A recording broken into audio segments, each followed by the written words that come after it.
கடந்த 2021 தேர்தலில் தன்னம் வேல்முருகன் தனித்து நிற்கும் பொழுது ராமேஸ்வரம் தீவில் ஒரு இடத்த நம்ம தேர்ந்தெடுப்போம். அது வந்து சென்னை மெரினா பீச்லேயே வச்சுக்கலாம். எங்கே அதிகப்படியான பரப்பளவு இருக்குது அந்த இடத்துல எல்லாருக்கும் ஒரு ஸ்டேஜை போட்டு மாநாடு வந்து மக்கள் திரட்ட சொன்னார். மக்கள் அதிகமாக யாருக்கு திரள்வாங்க அப்படின்னா விஜய் அவர்களுக்கு போட்டால், அதாவது ரெண்டு விஷயம்தான். மக்கள் வந்து இன்னைக்கு நயன்தாரா கூட தான் சேலத்துக்கு வந்தாங்க. அவங்களுக்கு எங்களுக்கு ஒரு பெரிய முரண்லாம் இல்லை. அவங்கள பேசுகிற அளவுக்கு அவங்க பெரிய கட்சியும் கிடையாது. ஏன்னா நாங்கள் பார்த்து வளர்த்துன ஒரு கட்சி. அவர் கூட இருக்கிறவங்க தான் அதெல்லாம் சொல்லியிருக்காங்க. அங்கே எஸ்டேட் இருக்குது, இங்கே எஸ்டேட் இருக்குது, அங்கே ஈசிஆரில் வீடு இருக்குது, இவ்வளோ பெரிய சொகுசு காரில் போகிறாரு. இதெல்லாம் எங்கே இருந்து வருது? உங்களுடைய அரசியலே பார்த்தீங்கன்னா கான்ட்ரவர்சியான அரசியல். நடக்காத நடந்த மாதிரி உறக்க சொன்னால் மக்கள் நம்பிடுவாங்கல்ல. இப்படி ஒரு பைத்தியக்காரத்தனமான ஒரு கூட்டம் வந்து பின்னாடி நிற்குது, ஒரு இளைஞர் கூட்டம் நிற்குதா. ஆனால் இவங்க கூத்தாடி டேடி மம்மி வீட்டில் இல்லை, தடை போட யாரும் இல்லை சொல்கிறாங்க. அதனால தான் அவர் நம்ம கூத்தாடி. தமிழக வாழ்வு கட்சி வந்து பாமகவை கைப்பற்றும் அப்படின்னு எடுத்துக்கலாமா இதை?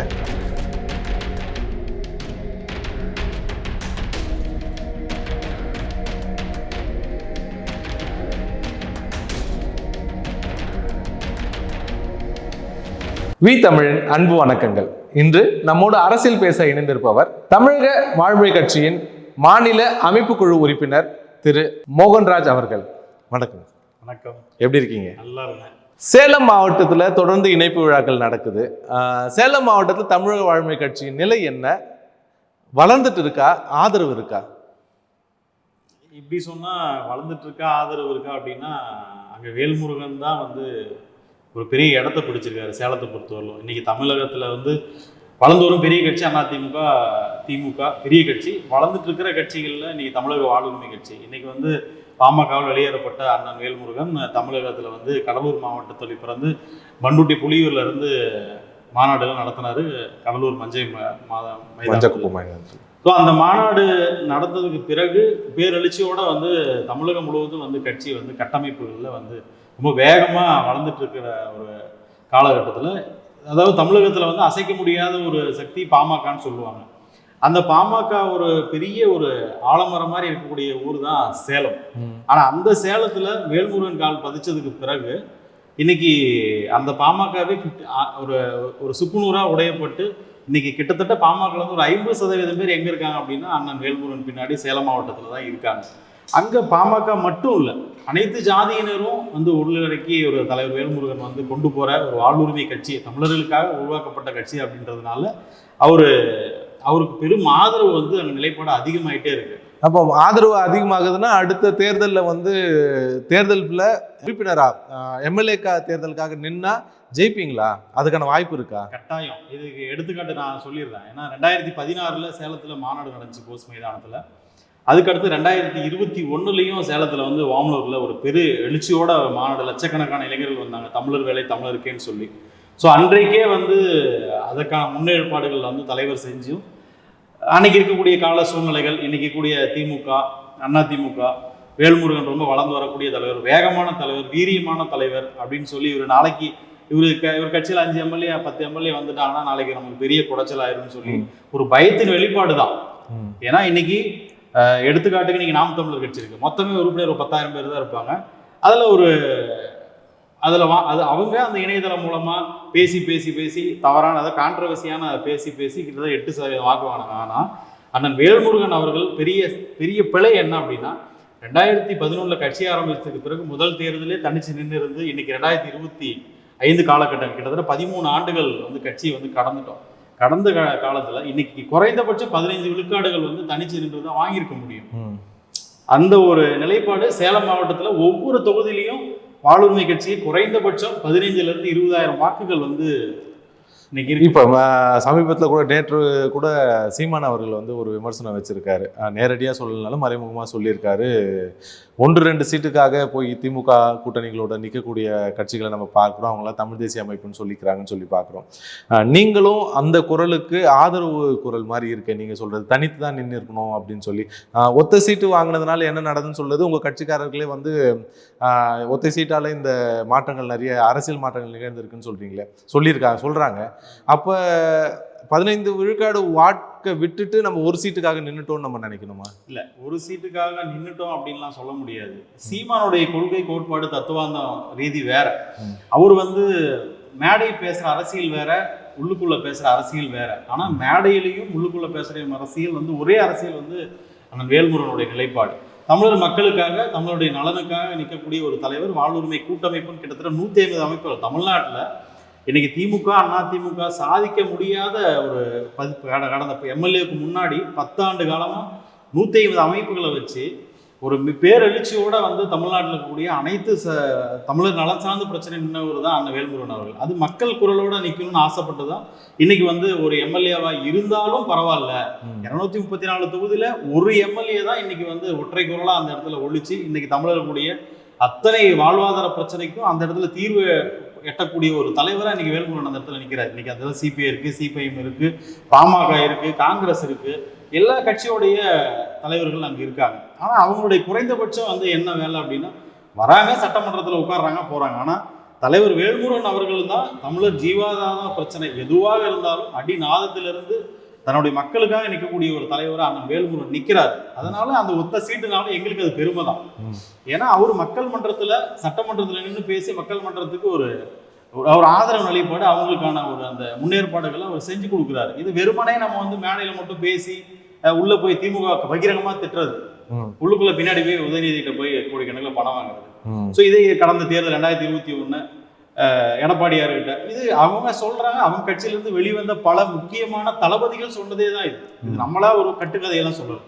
அவங்க கட்சியில இருந்து வந்தக்கூடிய நிர்வாகிகள் சொன்னதான். அந்த மாதிரி அரசியலை செய்யாம மக்களுக்கான அரசியல், அது ஒரு சீட்டா இருந்தாலும் சரி, சீட்டே இல்லைனாலும் சரி, மக்களுக்காக நான் நிற்பேன். தோழர் தமிழரசன் பாணியிலையும் தோழர் கலிய பெருமாள் அவருடைய பாணியிலையும் நான் நிற்பேன் புலவர் அவர் அப்படின்ற ஒரு கோட்பாடில் நிற்கக்கூடிய தலைவர் தான் வேல்முருகன். நீங்க சொல்றது எல்லாமே எங்களால் புரிஞ்சுக்க முடியுது. ஆனா தேர்தல் அரசியல் வரும்பொழுது வாக்கு சதவீதம் வந்து ஒரு ரொம்ப முக்கியமானது. நீங்க மேற்கோள் காட்டினது 15% வாங்கியிருக்க முடியும்னு சொல்றீங்க. சரி, இது வரைக்கும் நடந்தது இல்லாம இதற்கப்புறம் தனித்து நின்றா எவ்வளவு வாக்கு வாங்க முடியும்னு நினைக்கிறீங்க தமிழ்நாடு முழுவதும்? இன்றைக்கு இருக்கக்கூடிய சூழல்ல உங்களுக்கு தெரியும், இப்ப கடுமையான ஒரு ஒரு ஒரு ஒரு வாய்சொல் வீரர்கள் சில பேர் எல்லாம் இப்ப பேசிட்டு இருக்காங்க. அண்ணன் வேல்முருகன் அவர்களை பத்தி கூத்தாடி விஜய் அவர்கள் வந்து பத்தி அவரை பத்தி தவறா பேசிட்டாங்க, சித்தரிச்சு வெட்டி ஒட்டி கோத்து. இன்னைக்கு அண்ணன் வேல்முருகனை பத்தி தவறா சித்தரிச்சது இன்னைக்கு அது அப்படியே மாறி இன்னைக்கு வேல்முருகன் மக்களுக்காக என்ன செஞ்சாரு அப்படின்றத இன்னைக்கு வந்து வெகுஜன மக்கள், எல்லா கிராமப்புற மக்களுக்கும் போய் சேர்ந்துருச்சு. வேல்முருகன் யார் என்பது இன்னைக்கு தமிழகம் முழுவதும் தெரியப்பட்டுருச்சு. தமிழகம் தாண்டி டோல்கேட் வந்து என்னைக்கு வந்து அந்த அடித்து உடைத்தப்பட்டதோ காவிரி நீருக்காக அன்னைக்கு உருவான ஒரு வளர்ச்சி இன்னைக்கு அதிகப்படியான வளர்ச்சியை நோக்கி தான் நம்ம இன்னைக்கு நின்றுட்டு இருக்கோம். ஸோ அப்படின்ற பட்சத்துல இந்த 15 விழுக்காடுன்றது கண்டிப்பா 2026 தேர்தலில் தனிச்சு நின்னாலும் வாங்க முடியும். இந்த முறை உங்க கட்சி ஒரு சீட்டை தாண்டி அதிகமான சீட்டு கேட்க வாய்ப்பு இருக்குன்னு நினைக்கிறீங்களா? கட்டாயம் கேட்போம். எடுத்துக்காட்டுக்கு இன்னைக்கு வந்து அண்ணன் வேல்முருகன் அவர்களுக்கு மேற்கோள் காட்டி நிறைய சொல்லியிருக்காரு. என்ன சொல்லியிருக்காருன்னா, இன்னைக்கு தமிழகத்தில் வந்து திமுக கூட்டணியில் சிபிஐ இருக்கு, சிபிஎம் இருக்கு, விடுதலை சிறுத்தை இருக்கு, மதிமுக கட்சி இருக்கு, அப்புறம் முஸ்லீம் கட்சிகள் 1-2 கட்சிகள் இருக்கு. ஸோ இவங்க எல்லாரையும் ஒரு இடத்த நம்ம தேர்ந்தெடுப்போம். அது வந்து சென்னை மெரினா பீச்லேயே வச்சுக்கலாம். எங்கே அதிகப்படியான பரப்பளவு இருக்குதோ அந்த இடத்துல எல்லாருக்கும் ஒரு ஸ்டேஜை போட்டு மாநாடு வந்து மக்கள் திரட்ட சொன்னா, மக்கள் அதிகமாக யாருக்கு திரள்வாங்க அப்படின்னா நம்ம வேல்முருகனுக்காக தான் திரள்வாங்க. அப்போ விஜய் அவர்களுக்கு போட்டா அதாவது 2 விஷயம் தான். மக்கள் வந்து இன்னைக்கு நயன்தாரா கூட தான் சேலத்துக்கு வந்தாங்க. வந்த உடனே லட்சக்கணக்கான கூட்டம், அப்படியே பயங்கர கூட்டம், சொல்லவே முடியாது. ஆனா வித்தின் செகண்ட்ல நயன்தாரா போனாலும் போயிட்டாங்களே. ஆனா இது மண்ணுக்காக மக்களுக்காக நிற்கக்கூடிய தொண்டர்கள், அவன் நிப்பா கடைசி வரலாம். இவங்க ரசிகர்கள் என்ன பண்ணுவான், படம் ஓடும், படம் முடிஞ்சிச்சுன்னா போயிடுவான், அவ்வளவுதான். அவன் நாளைக்கு மக்களுக்காக நிக்க போறானா? வாய்ப்பு இல்லை. பல கட்சிகள்ல இருந்து விலகி தமிழக வாழ்மை கட்சியில அதிகப்படியான மக்கள் இளைஞர்கள் வந்து சேர்ந்திருக்காங்க சேலம் மாவட்டத்துலன்னு சொல்லியிருக்கீங்க. அந்த சேலம் மாவட்டத்திற்கு தமிழக வாழ்மை கட்சி சொல்லிக்கிற அளவுக்கு என்ன செய்திருக்காங்க?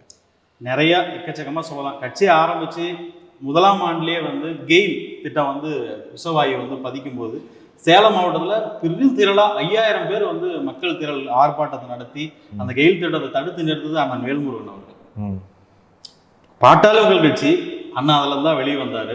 அவங்களால கடுமையான சொற்கள், கடுமையான பழி சொற்கள் அதையெல்லாம் சுமந்தும் கூட அந்த பாட்டாளி கட்சியுடைய தொண்டன் கொளத்தூரில் தமிழ்நாடு எல்லை பார்டர் கர்நாடகா வனத்துறை என்ன பண்றாங்கன்னா, அவர் மீன் பிடிக்க போறாரு, அவரை சுட்டு கொண்டுட்டாங்க.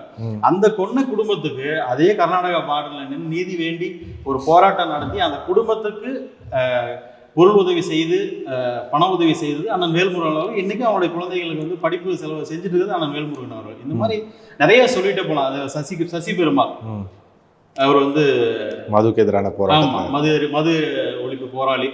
அவரு குடும்பத்துக்கு முதல் வந்து தமிழகத்துல அன்னைக்கு தான் ஆண்டக்கூட கட்சியே வந்து அதை அறிவிக்காத போதிலும் அண்ணன் வேல்முருகன் அவர்கள் தான் அந்த குடும்பத்துக்கு 1 லட்சம் ரூபாய் நிதி உதவி அளித்தது அண்ணன் வேல்முருகன் அவர்கள். இந்த மாதிரி நிறைய சொல்லிக்கிட்டே போகலாம். அதனுடைய வெளிப்பாடு தான் இன்னைக்கு பாமக மட்டும் இல்ல, இன்னைக்கு விடுதலை சிறுத்தையில இருந்தும் கட்சியில இருந்து அண்ணன் வேல்முருகன் தமிழக வாழ்வு கட்சியில இணைகிறாங்க. இந்திய குடியரசு கட்சி ஆத்வே கிட்டத்தட்ட வந்து அந்த கட்சி வந்து உங்களுக்கு இந்தியா ஃபுல்லா இருக்கு. அவர் வந்து அம்பேத்கரால் உருவாக்கப்பட்ட கட்சி. அந்த கட்சியில மாநில துணைத் தலைவர் பிரம்மமூர்த்தின்னு சொல்லி அவர் கிட்டத்தட்ட ஒரு 10,000 இளைஞர்களோட கட்சியில வந்து கடந்த 2 மாதங்களுக்கு முன்பு அண்ணன் வேல்முருகன் கரங்களை வலுப்படுத்துறதுக்கு வந்து இணைஞ்சிருக்காரு. அந்த மாதிரி சொல்லிக்கிட்டே போகலாம். நிறைய இளைஞர்கள் சேர்ந்துட்டே இருக்காங்க. அடுத்த மாதமும் இணைப்பில் வச்சிருக்கோம் 12ஆம் தேதி. அதுல ஒரு குறைந்தது ஒரு 5000 பேர் வந்து இணைவாங்க. ஓமலூர் தொகுதியில இணைஞ்சிக்கிட்டே இருக்காங்க. பண்ருட்டியை தாண்டி தமிழக ஆளுமை கட்சி இல்லைன்னு சொல்லி சில அரசியல் கட்சி தலைவர்கள் சொன்னாங்க. அதுக்கப்புறம் கடலூரை தாண்டி இல்லைன்னு சொல்லியிருந்தாங்க. நீங்க சொல்றதை பார்த்தா சேலம் முழுவதும் உங்களுக்கு கண்ட்ரோல்ல இருக்க மாதிரின்றீங்க. கட்டாயமே என் கண்ட்ரோல்ல தான் இருக்கு. அப்போ தமிழக ஆளுமை கட்சி எங்கெல்லாம் இருக்காங்க? இது கேள்வியே இல்லை. சேலம் தான் தமிழக ஆளுமை கட்சி. நாங்க சொல்றோம் அண்ணன் வந்து கடலூர் மட்டும் தான் கட்சி அப்படின்ற இதெல்லாம் வந்து இல்லை. பாமக தான் அதை வந்து ஆரம்பத்துல பாமகல இருக்கக்கூடிய இந்த ஐடி விங்ல இந்த அருள் ராஜரத்னம் போல அந்த மாதிரி இருக்கிற ஒரு ஆள், அவங்கெல்லாம் ரொம்ப உரிமையிலேயே நம்ம பேசுவோம். அந்த மாதிரி இருக்கிறவங்க தான் இவரை வல்கரா எழுத சொன்னது இணையதளவாசிகளை.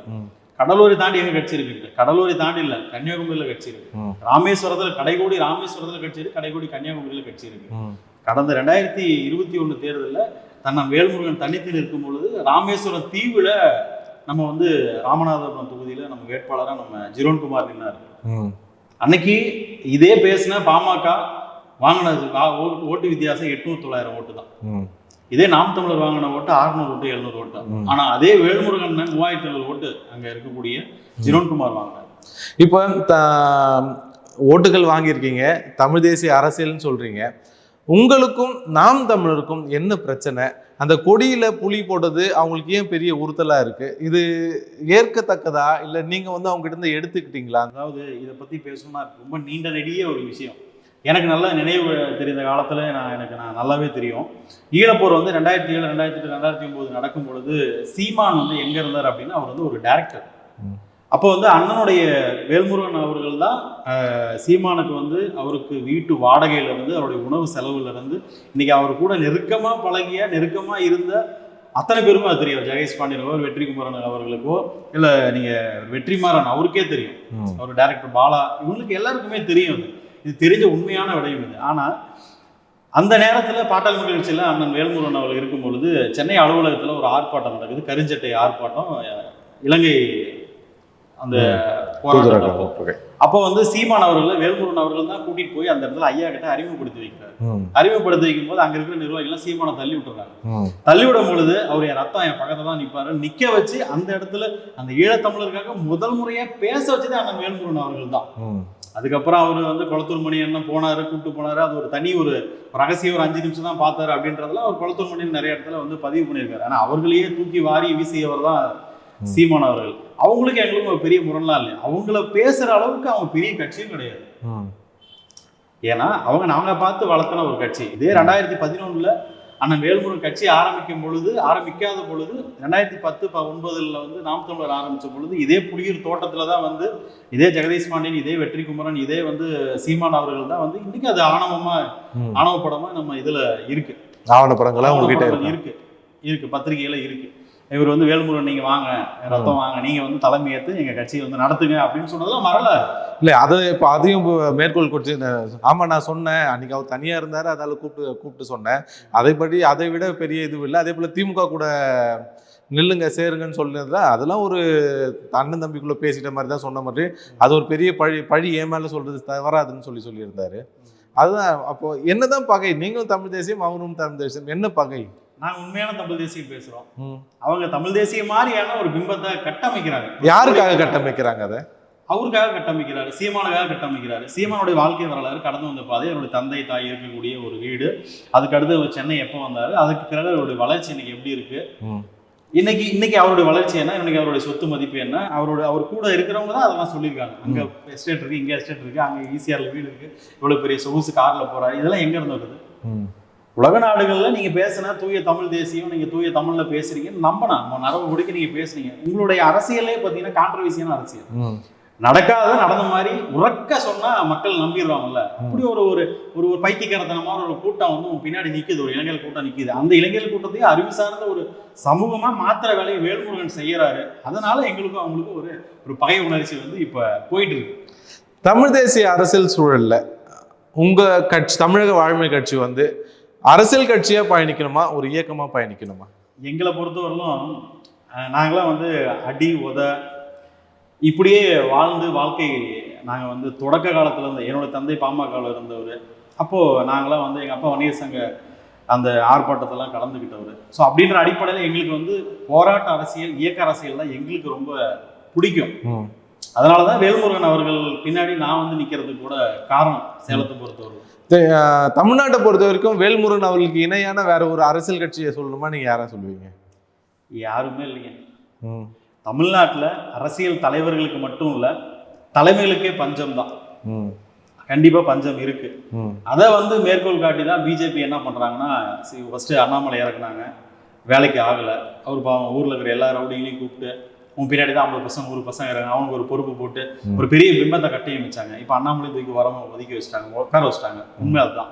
அடுத்து ஒரு பிளான் பண்றாங்க, ரஜினி கொண்டு வரதுக்கு பிளான் பண்றாங்க. ரஜினியை கடுமையா எதுக்குறோம் நம்ம. தமிழன் தான் ஆளணும் அப்படின்னு சொல்லி எதுக்குறோம். அதனால அவர் ரஜினியை ஒரு கட்டத்துல பின்வாங்கிட்டாரு. அடுத்தது அவங்க டார்கெட் பண்ணது விஜய். டோட்டல் பொருளாதார செலவு நாங்க பாத்துக்கிறோம், நீங்க நில்லுங்க அப்படின்னு சொல்லி இப்ப விஜய் இறக்கி விட்டுருக்காங்க. ஆனா விஜய் பச்சை தமிழன் வந்த உடனே முதல் வாழ்த்து அண்ணன் வேல்முருகன் அவர்கள் தான் சொன்னாரு. ஆனா அதுல இருக்கவங்களுக்கு அரசியல் படுத்துறதுக்கான ஒரு சூழல் அந்த கட்சியில யாருமே இல்லை. அது இன்னைக்கும் வந்து தமிழக வெற்றி கழகம்லாம் இல்லை, அது தமிழக வெற்றி ரசிகர்கள் ஒரு கூட்டம் அப்படின்னு வச்சுக்கலாம். இப்போ நீங்க சொன்னதுனால இதை கேட்குறேன். ரஜினி அவர்களே தீவிரமா எதிர்த்திருக்காரு வேல்முருகன் அவர்கள், விஜயை எதிர்த்திருக்காரு, கமலை எதிர்த்திருக்காரு. இதையும் பல பேட்டிகளை பதிவிட்டேன். அது என்ன சினிமா நடிகர்களே பார்த்து எதிர்க்கிறது? அதுவும் ஒரு கட்சி வந்து குறிப்பிட்ட துறையை சார்ந்தவங்களை எதிர்த்துட்டே இருக்க வேண்டிய தேவை என்ன? சினிமா நடிகர் அப்படின்லாம் சொல்ல முடியாது, எல்லாரையுமே நம்ம எதிர்த்திருக்கோம். இன்னைக்கும் சட்டமன்றத்தில் இன்னைக்கு ஸ்டாலின் அவர்கள் ஆட்சியில வந்து குறைபாடுகள் இருந்துச்சுன்னா நேருக்கு நேர் நெஞ்சுரத்தோட ஒரு பேசக்கூடிய ஒரு துணிச்சல் இருக்கக்கூடிய தலைவர் யாருன்னா அண்ணன் வேல்முருகன் அவர்கள் தான். அப்போ அவங்களுக்கே அந்த நிலைமை, ஆட்சியில் இருக்கக்கூடிய ஒரு முதலமைச்சர் அவர்களையே பார்த்து நேருக்கு நேரா கை நீட்டி பதில் கேள்விக்கு எழுப்புற ஒரு துணிச்சல் ஆற்றல் அவருக்கு இருக்கு அப்படின்னா, நீங்க தமிழ் சமூகத்தையே வந்து சீரழிச்சிட்டு இருக்கிற ஒரு அரசியல்ன்றதை தாண்டி நீங்க கூத்தாடி முதல்ல. அப்போ உங்க மேல ஒரு கேள்வி எழுப்பு. நீங்க என்ன விளக்கம் வச்சிருக்கீங்க கூத்தாட்டிக்கு? சரியா தவறா? கூத்து அப்படின்றது வந்து சிறப்பு, உண்மை. அது எந்த காலத்தை கூத்துனா, இன்னைக்கும் எங்க கிராமப்புறங்கள்லாம் வந்து பண்டிகை போட்டாங்கன்னா 3வது நாள் 4வது நாள் அந்த கூத்து கட்டுவாங்க. அப்ப அந்த கூத்து கட்டும் போது அதுல வந்து நிறைய தெளிவான பாரம்பரியம், நம்மளுடைய பழைய காலத்து பாரம்பரியத்தை எல்லாம் சொல்லி அவங்க வந்து அந்த கூத்து நடத்துவாங்க. அதுதான் கூத்து, சரிங்களா? ஆனா இவங்க கூத்தாடி. ஏன் அப்படின்னா, கூத்தாடின்னு ஏன் சொல்றேன், அரைகுறை ஆடையோட 4 பொம்பளைங்க கட்டி பிடிச்சி முத்தம் கொடுத்துக்கிட்டு, டேடி மம்மி வீட்டுல இல்ல, தடை போட யாரும் இல்லைன்னு சொல்றாங்க. அதனாலதான் அவர் நம்ம கூத்தாடின்னு சொல்றோம். இப்ப அவங்க இப்படி அவங்களுடைய இளமை காலங்கள் முழுக்கும் படம் நடிச்சுட்டு வராங்க. இன்னைக்கு ஏதோ அவங்களுக்கு ஒண்ணு தோணிடுச்சு, மக்களுக்கு நல்லது செய்யணும்னு இப்போ வராங்க. ஏன் நீங்க ஏற்கக்கூடாது?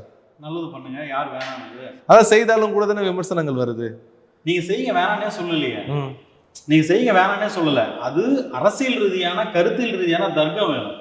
இப்போ நீங்க வந்து ஒரு விஷயத்த பண்றீங்க, அண்ணா எங்களோட சேலத்துல தான் 1 மணி நேரம் 40 நிமிஷம் பேசினாரு. அதை முழு தொகுப்பை பார்க்காம அதுல வெட்டி ஒட்டி கட் பண்ணி நீங்க அதை வந்து அவருக்கு ப்ரமோட் பண்றீங்க. நீங்க யாரு? விஜய் வந்து வேல்முருகன் திட்டாரு, பெட்ரோல் வேல்முருகன் திட்டாரு. எந்த இடத்துல திட்டினாரு? நான் நேரடியா விவாதம் பண்ண தயார். என் கூட இன்னைக்கு வந்து தமிழக வெற்றி கழகத்துல இருக்கக்கூடிய நான் ராஜ்மோகனை கூப்பிடுறேன், வாங்க கொள்கை பொறுப்பு செயலாளராக இருக்கீங்க. அப்புறம் தம்பி லைவா மணி, நீ லைவா மணி, நீ எங்க இருந்த, எப்படி இருந்த, கடந்த காலத்துடைய வாழ்க்கை வரலாறு என்ன, எங்க கூட தான் சுத்திட்டு இருந்த நீ. அவன் நான் அவங்க கூட நான் பேசுறதுக்கு நான் தயாரா இருக்கேன். எந்த இடத்துல அவர் தவறா பேசினாரு? ஆனா இது எதுவுமே வந்து அவங்க பேச தயாரா இல்லை. தயாரா இல்லை அப்படின்னா அவங்களுக்கு யாருக்கும் அரசியல் தெரியாது முதல்ல. அரசியலுடைய அடிச்சு கூட தெரியாது. வேணா அவங்க எல்லாத்தையும் வர சொல்லுங்க, அரசியல் வகுப்பு வேணா நம்ம எடுக்கலாம். தமிழக வாழ்வுரிமை கட்சியாகிய நான் ஒரு தொண்டனா எடுக்கிறேன். உங்களுடைய புதிய வரவுகள், புதிய தோழர்கள் உள்ள வரும்பொழுது அவங்கள எப்படி நீங்க அரசியல் படுத்த நினைக்கிறீங்க? அவங்களுக்கு எப்படியான அரசியல் நீங்க சொல்லிக் கொடுக்கணும்னு நினைக்கிறீங்க? அதுக்கு என்ன வழிமுறை உங்க கட்சி வச்சிருக்கீங்க? இப்போ நாடு எப்படி போயிட்டு இருக்கு அப்படின்னா ரொம்ப அழிவு பாதையில போயிட்டு இருக்கு. ரொம்ப உண்மையை சொல்லணும் அப்படின்னா இன்னைக்கு வந்து பொருளாதாரம் ஒரு பக்கம் நலிவடைந்த ஒரு சூழ்நிலை. பிஜேபி தமிழ்நாட்டில் ஆளுவன நினைக்குது. என்னைக்குமே தமிழருக்குன்னு ஒரு மரபு இருக்கு. உலகத்தில் முதல் மொழி தமிழ், தமிழிலிருந்து தோன்றியதான் கன்னடம், தமிழிலிருந்து தோன்றியதான் மலையாளம் அப்படின்றது வந்து வரலாறு. ஸோ இந்த தமிழ் மரபு, தமிழர் சார்ந்து இருக்கக்கூடிய பிரச்சனைகளை தீர்க்கக்கூடிய இடத்துல வேல்முருகன் இருக்காரு. அவர் கூட கரங்கோர்க்கிறதுக்கு நீங்க வாங்க. அவர்களுக்கான அரசியல் வந்து தமிழர்களுக்கான அரசியலை அவங்களுக்கு நாங்கள் புகுத்தி தான் நாங்கள் கட்சிக்குள்ளேயே நாங்கள் அழைச்சி அவங்கள அரசியல் சார்ந்து அவங்கள வந்து கொண்டு போகணும்னு தான் நாங்கள் வந்து கொண்டு போயிட்டு இருக்கோம். தவிர வேற ஒரு பிம்பத்தை கட்டி அமைச்சு இவர் ஒரு நடிகர், அண்ணன் வேல்முருகன் கூட தான் படத்தில் நடிச்சிருக்காரு. அது சீமான் வந்து அன்பு பாசத்தோட வாங்க ரத்தம் என்னை நீங்கள் வாழ வச்சுக்க, ஏன்னா என்னோட படத்தில் நீங்கள் நடிங்க, தூய தமிழில் ஒரு ஒரு ஒரு பர்சன்டேஜ் கூட வந்து அதில் ஒரு ஆபாசமான சொல்லோ ஆபாசமான ஒரு பேரோ இல்லை இங்கிலீஷோ எதுவுமே இல்லை, நான் அந்த மாதிரி ஒரு படம் எடுக்கிறேன், நீங்கள் அதில் நடிகன்னு சொன்னதுனால அண்ணன் ₹1 பணம் இல்லாமல் அந்த படத்தில் நடிச்சு கொடுத்துட்டு வந்தது தான் வரலாறு. மகிழ்ச்சி. உங்களுடைய தமிழக வாழ்மை கட்சி இன்னும் ஒரு 10 ஆண்டு காலம், அடுத்த 20 ஆண்டு காலம்ல எங்க இருப்பீங்க? 10 ஆண்டு காலத்துல எங்க இருப்பீங்க? 20 ஆண்டு காலத்துல எந்த நிலையில இருப்பீங்க? 2026 தேர்தல் அது எந்த கூட்டணியா இருந்தாலும் சரி, மக்கள் சார்ந்து நலன் சார்ந்து இருக்கக்கூடிய ஒரு கூட்டணியில நிற்போம் கண்டிப்பா. அதுல இரட்டை இலக்கு கண்டிப்பா நாங்க சீட்டு கேட்பது உறுதி. கொடுப்பவர்களோட தான் கூட்டணி. 2031ல கண்டிப்பா அமைச்சரவையில் இடம் பிடிச்சிருவோம். 2036ல தமிழ்நாட்டில் ஆட்சியை பிடிக்கக்கூடிய இடத்துல வாழ்வுரிமை கட்சி கட்டாயம் இருக்கும். இது வந்து வெறுமனே எதுவுமே இல்லாதவங்க பேசலாம், ஆனா எங்ககிட்ட எல்லாமே இருக்கு. தர்க்க ரீதியா அரசியல் பேச தெரியும், மக்களுக்காக நின்ன அரசியல், வேல்முருகனுடைய வாழ்க்கை வரலாறு. ஏதோ 14-13 வருஷம் மட்டும் வேல்முருகனுடைய வாழ்க்கை வரலாறு கிடையாது. பாட்டாளி மக்கள் கட்சியில இருக்கும் பொழுது இதே கடலூர் மாவட்டத்துல வந்து அன்னைக்கு வந்து 2 கம்யூனிட்டி வந்து பெரிய பிரச்சனை, வன்னியர் தாழ்த்தப்பட்ட சமூகம். இந்த 2 பிரச்சனைகள் இருக்கும் போதும் அவங்க 2 பேர்த்தையும் அரவணைச்சு நின்று ஒரு சமரசமான ஒரு தலைவரா நின்னவர் தான் நான் வேல்முருகன் அவர்கள். ஆனாலும் இன்னும் குறிப்பிட்ட இடங்கள்ல அவரை வந்து சாதி சாயம் பூசக்கூடியதை பார்க்க முடியாது. பாமக சாயம் யார் பூசுறாங்க? பாமக தான் பூசுவான். ஏன்னா இவரோட வளர்ச்சி அவங்களுக்கு பிடிக்காது, வளர்ச்சி சுத்தமா பிடிக்காது.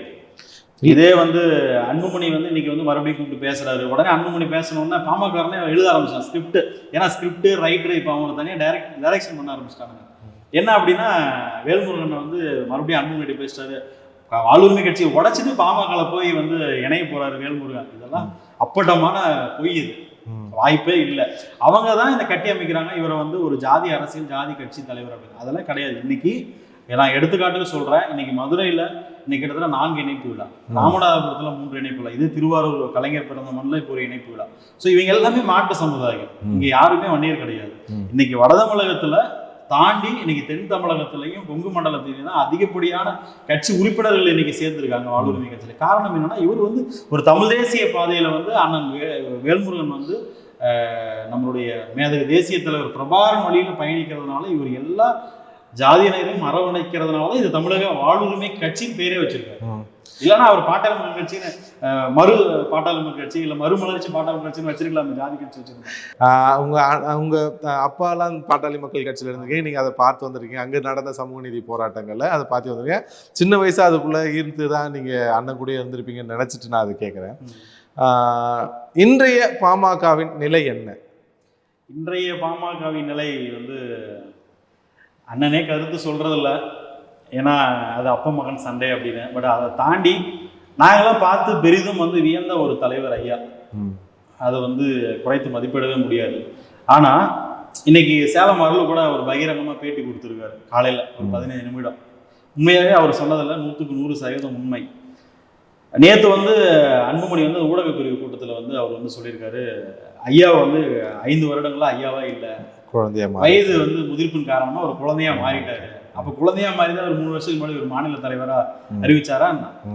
கொஞ்சம் கூட வந்து தன்னுடைய இன்னைக்கு வந்து இந்த வன்னியர் சமூகம் இன்னைக்கு இந்த அளவுக்கு ஒரு ஒரு ஒரு ஒரு பெருமை மிக்க ஒரு சமூகமா இன்னைக்கு வந்து உயர்ந்து நிக்குது அப்படின்னா அது காரணம் அடிகோல் காட்டி வந்து உயர்த்தினவர் மருத்துவர் ஐயா அவர். நீங்க மருத்துவர் ஐயா இல்லைன்னா இன்னைக்கு ராமதாஸ் அன்புமணியே இல்லை. இன்னைக்கு வந்து அவர் வந்து மான்ஃபோர்ட் ஸ்கூல்ல தான் படிச்சாராமா ஏற்காட்டில். அதுக்கப்புறம் கல்லூரி காலங்கள்லாம் முடிச்சுட்டு எங்கள் சேலத்தில் இருந்து காவேரி, காமராஜ், ஒரு கண்ணையன், அப்புறம் வந்து நம்ம கார்த்தி, ஓமூர் தமிழரசு எம்எல்ஏ இவங்கெல்லாம் பார்க்க வருவாங்க. உங்களுக்குலாம் வேறு வேலையே இல்லையா, அவங்க போகலாம் மஞ்சள் தூக்கி பைய எடுத்துக்கிட்டு யாரும் தைலா போட்டு போடுறதுக்கு. அப்போ வந்து அன்புமணி தான் கேட்பாரு, உங்களுக்கு வேறு வேலையே இல்லையா, வாரானா வந்துடுவீங்க அப்படின்னு சொன்னவர் தான் யாரு, அன்புமணி. இதையும் நான் சொல்லலை, இந்த கட்சியில இருந்தது முன்னாள் எம்எல்ஏக்கள் சொன்னது. அப்போ நீங்க வந்து கொல்லைப்புறமா வந்த ஒரு தலைவர் நேரடி தலைவர் இல்லை. அந்த கட்சியில இன்னைக்கு வேல்முருகன் வெளியேற்றப்படவில்லை என்றால் பாட்டாளி கட்சியோட தலைவர் அண்ணன் வேல்முருகன் தான். இதெல்லாம் யாராலையும் மறுக்கவே முடியாது. ஆனா இன்னைக்கு பாமக ரெண்டா உடையிறது வந்து உங்க கட்சிக்கு நல்லதா? எங்க கட்சிக்கு நல்லதா இல்லைன்னு சொல்ல முடியாது. ஆனா பாட்டாளி மக்கள் கட்சியால கைவிடப்பட்டவர்கள், பாட்டாளி மக்கள் கட்சியால வந்து புறக்கணிக்கப்படுவர்கள் நேரா எங்க வராங்க, அண்ணன் வேல்முருகன் தான் வராங்க. அண்ணன் வேல்முருகன் அவன் அதுக்கு முன்னாடி பார்த்தீங்கன்னா விமர்சி வச்சிருப்பான், கடுமையா விமர்சி வச்சிருப்பான். இன்னைக்கு எடுத்துக்காட்டுக்கு சேலத்திலேயே இருக்காங்க, இன்னைக்கு எடுத்துக்காட்டு கடலூர்லயே இருக்காங்க, இன்னைக்கு வடதமிழகத்துல கிருஷ்ணகிரியில இருக்காங்க, தருமபுரியில தலைவரை கடுமையாக விமர்சிச்சுவாங்க. ஆனா அங்க புறக்கணிக்கப்பட்டு ஒதுக்கப்பட்டா முதல் கை கொடுத்து உதவுறது யாருன்னா அண்ணன் வேல்முருகன் அவர்கள் தான். ஏன் அங்க உறுதியான தலைமை இல்லைன்ற காரணத்தால? கட்டாயமா இல்லை. எங்க சேலத்துல வந்து நான் ரொம்ப நெருக்கமா பழகக்கூடிய நபர்கள் வந்து சேலம் அருள் எம்எல்ஏ, கிட்டத்தட்ட எல்லாரும் கூடயும் ரொம்ப நெருக்கம். நான் என்னை சொன்னாலே எல்லாருக்கும் தெரியும், அவ்வளோ நெருக்கமாக பழகுவேன். அவங்களே சொல்லுவாங்க, என்ன சொல்லுவாங்க அப்படின்னா, இவர் சேலம் அருளை டைரக்டாக சொன்ன விஷயத்த சொல்கிறேன். எங்க ஐயா வந்தால் கூப்பிட்டு வச்சு நிர்வாகிகள்லாம் உட்கார வச்சு, மாவட்ட செயலாக உட்கார வச்சு, என்னப்பா கட்சி எப்படி இருக்கு, எப்படி போயிட்டு இருக்குது, இன்னும் எவ்வளோ பேர் கட்சியில் இணையிறாங்க, எத்தனை கொடி ஏற்றிருக்கிற, இப்படி கேட்பாரு. இவர் வந்தோடனே ஸ்ட்ரெயிட்டாக ரூம்குள்ளே தான் போவார். வெளியில் வந்துட்டு யாரோ பசங்க போட்டோ எடுக்க வந்தா கூட போட்டோ எடுக்க மாட்டார். அவர் கையை உடனே வந்து அது ஒரு இது போட்டு துடைப்பார், சானிடைசர் போட்டு தொடச்சி டிஷ்யூ பேப்பர்லாம் துடைப்பார். அந்த மாதிரி வந்து ஒரு சுத்தமான ஒரு தலைவர் அவர். கொல்லைப்புறமா வந்தவருக்கு எப்படி இங்க வந்து இப்போ நேற்று முன்னால கூட ஒரு வார்த்தையை பயன்படுத்தியிருக்காரு, ரோட்ல வந்து இழந்த பழம் விற்கிறவங்களாம் கட்சியில வந்து இன்னைக்கு வந்து பொறுப்பு கேட்கலாம். யார் கேட்பாங்க? இங்க இழந்த பழம் இல்லை, சாலை குடிசையில இருந்து போய் நெஞ்ச நிமித்தி 21 பேர் தியாகம் பண்ண வந்து ஒரு கட்சி இது. அப்ப அவன் வந்து யாரு, அவங்க பாமர கூலாளி, பாட்டாளி வர்க்கம், அவன் வளர்த்துன கட்சி, அவன் தான் இப்ப அவனுக்கு தான் பொறுப்பு கொடுக்க முடியும். அப்ப நீ யார்? அவர் என்ன சொல்ல வர்ற பண்புமணி, அவர் கார்பரேட் அரசியலுக்கு மாறிட்டாருங்க. அவர் முழுக்க கார்பரேட் அரசியல்வாதி. இன்னைக்கு இதே இப்போ நீங்க இருக்கிறீங்க, இப்போ வந்து நெறியாளராக இருக்கீங்க, நீங்க வாங்க, நீங்க கொண்டு போய் ஒரு 1 கோடி ரூபா இல்லை 50 லட்ச ரூபா அன்புமணிட்ட கொடுங்க, உடனே உங்களுக்கு மாவட்ட செலவு குறைய குவிப்பாரு. இதே அந்த கட்சிக்கு 30 ஆண்டு காலம் 35 ஆண்டு உழைச்சிருப்பான், குடி பிடிச்சிருப்பான், கோஷம் போட்டிருப்பான், 80 வழக்குகள் வாங்கியிருப்பான், அவர்கிட்ட போன பதவி கிடைக்காது. தமிழக ஆளுமை கட்சி வந்து பாமகவை கைப்பற்றும் அப்படின்னு எடுத்துக்கலாமா? இதை கட்டாயம் கைப்பற்றும். உங்களுடைய நேரத்துக்கு ரொம்ப நன்றி. சமூகத்துக்கும் நீங்கள் தமிழக ஆளுமை கட்சி சார்பாக என்னென்ன இந்த சமூகத்துக்கு செய்திருக்கீங்க, மக்களுக்கு செய்திருக்கீங்க, ரொம்ப பொறுமையாக எடுத்து சொன்னீங்க. உங்கள் நேரத்துக்கு மிக்க நன்றி. ரொம்ப நன்றி. தமிழர்களுக்கு ரொம்ப நன்றி.